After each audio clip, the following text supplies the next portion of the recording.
Kweshiya abaningi beshaqekile ukudlula emhlabeni kwasomatekisi obesedumile ku-TikTok nobezakhele igama nge-content kaMaskandi nokwaba sematheni esikhathini esiphambilini ebiza ngesoka likaPenny Ntuli.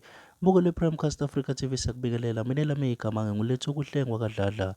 Udaba esikuphathele lona nokuyilona oseluthele abasematheni ilona-ke lolo luqinisekisa ukudlula emhlabeni kwasomatekisi obephinda dume ku-TikTok nge-content kaMaskandi nokwaba sematheni kwi-social media ngesikhathi ebiza ngesoka likaPenny Ntuli uMnumzane Sibusiso Mdayi.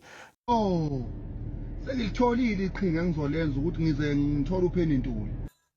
Hayi kanti kungaze kufike la kumele uqhamuke namaqhinga ukuze mina nawe sizohlangana. Sengiyikhona ufuna ukuthini kumina?